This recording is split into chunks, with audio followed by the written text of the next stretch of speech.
Hey Axis and Allies players, my name is the Good Captain and welcome to my first video on YouTube and my first video in a series of 10 on Axis and Allies Classic. So before we get into the content of today's video, I'm going to describe a little bit about who I am and why I've decided to make this video series. So I am 33 as of the recording of this video, and I have played Axis and Allies Classic off and on for the last 20 years. More specifically, in the last year and a half, I've played probably 40 to 50 games of Axis and Allies Classic in my play group of family and friends, but with online players as well. I've also played a lot of global, Axis and Allies Global, in some of the tournaments local to Los Angeles, the Los Angeles area. And it was at these tournaments that I first heard from tournament members that they felt that Axis and Allies Classic was imbalanced in favor of the Allies. And I thought this was a little actually contrary to what I had been experiencing. So I spoke with them about it, and I also did some research online. And I think I found why people feel this way. Additionally, a lot of the internet players, when I asked them which side they wanted to play, well, not a lot, every single one of them wanted to play the Allies. Every single one of them wanted to play the Allies when I was asking to play a vanilla version of Axis and Allies Classic. And so, again, I did some research and I found a series of essays released by somebody named Don Ray. Don Ray is a guy who wrote 5 essays back in 1998, and in it he kind of outlines this plan or formula where his claim is that if you follow it, the Allies will win 90 or 99% of the time or something like that. So in a sense, I think this injected into the Axis and Allies community a sense that this game isn't worth playing because it's solved. It's in favor of the Allies. So without a buy for the Axis, there's no use in playing this. And I disagree with this wholeheartedly. I really strongly disagree with this, and I figured the best way to make a rebuttal would be to make this 10-part series on Axis and Allies Classic so we can break down what's going on in this game. So before we jump into the meat and potatoes here, just a quick agenda. The first video is going to be knowing the rules. The second video and third videos will be winning part 1 and 2, where we analyze the victory conditions in this game. The next 5 parts, the next video, the fourth one, will be where I just kind of go through everything that I've modified, all the modifications I've made to my game, which aren't extensive, but I don't want them to be distracting when we get into the next 5 videos, which are strategic videos of the first turns for each power. We're going to go through a look, recommended play, what I'm going to recommend, and then I'll show you what the essays, the Don Ray essays, tell you need to do to secure victory as either side. And then the 10th video is kind of me going head up against the Don Ray essays. I'll tell you what I really think about them. Until then, I'm going to try to refrain from talking about it too much. Lastly, this video series is not for beginners. This is really important. If you're trying to figure out how to play Axis and Allies Classic, this video is not for you. There's plenty of other videos on YouTube that you can go to, check out, and get the basic understanding of what's going on here. This video series is for Axis and Allies players, or people who've played the economy-based Axis and Allies games at least a few times. And it's really for the Axis and Allies community at large. So, without further ado, I am going to go through some of the rules in Axis and Allies Classic that are unique to this version alone. And now, if you're still with me this far, you've probably played a few games of Axis and Allies, so you probably understand the general mechanics of the game engine.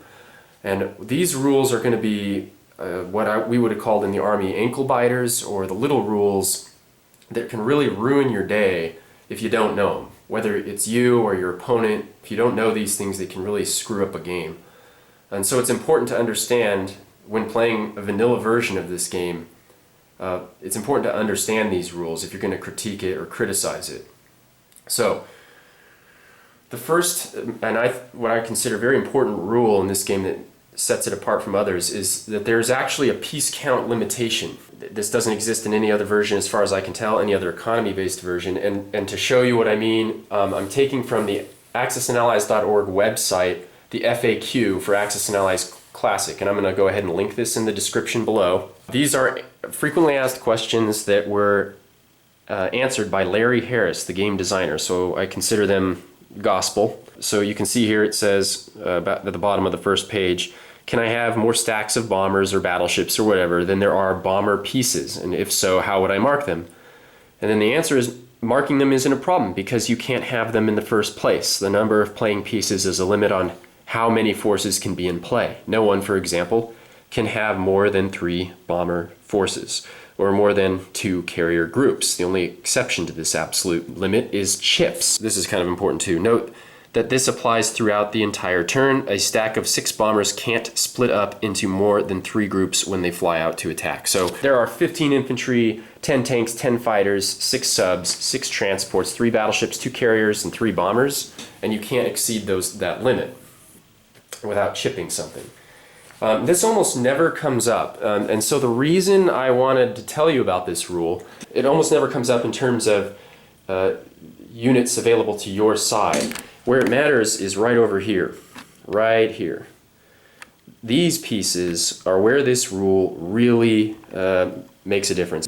Again, this matters, and if you're gonna critique or criticize this game, it's important that you at least play it once with the rules that they were play tested with, and this is one of them. So that's the first one. The next small rule that people may or may not necessarily be aware of in Axis and Allies Classic is what I call, and this is probably the most important or most complex rule we're going to go over today, is what I call column rolling and applying casualties. Column rolling and applying casualties. And if you have your Axis and Allies Classic rulebook, I can show you where this exists in the book. And it's on page 18, right at the bottom here in the bottom left column. It's attacker fires. The attacker rolls 1 die for each attacking unit. Notice the battle board is divided into 4 columns. Resolve combat in column 1 first, then column 2, and so on. For example, if column 1 had 4 infantry, you would roll 4 dice to fire the infantry attack. Hopefully that's obvious to you.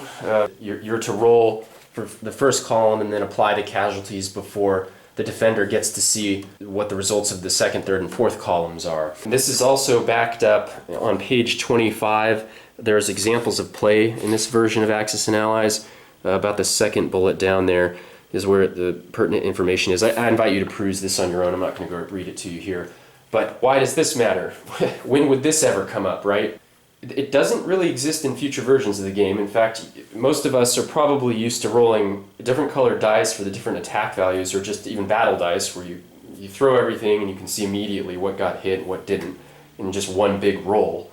But if you're going to play this game correctly, this is how it works. I'm going to do an example, a very common first turn example where this does matter. This is a Japan 1 first turn move that's very common. That's why I have the board partially set up here. We're going to go ahead, I'm going to act this out. A lot of players who play Japan like to attack the United States Pacific Fleet in the Hawaiian Islands Sea Zone on turn 1. And typically, not always, it will include something like the submarine from the Solomons, so we're going to put that, and I'll load up the battle board as I pull these pieces and I'll adjust the camera. But it'll include the submarine, both battleships that are available to Japan, so we'll go ahead and pull those. The aircraft carrier with the fighter off the Carolines, and the fighter from the Philippines, which flies out at 1, 2, 3, 4.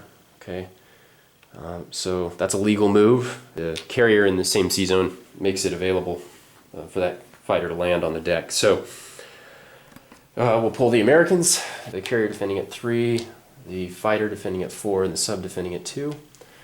So when we do this attack, it generally looks like this. Now the Japanese have a bomber on Japan that can participate. They even have a transport that they might want to throw in as a soak, and they can do other things to kind of calibrate this attack.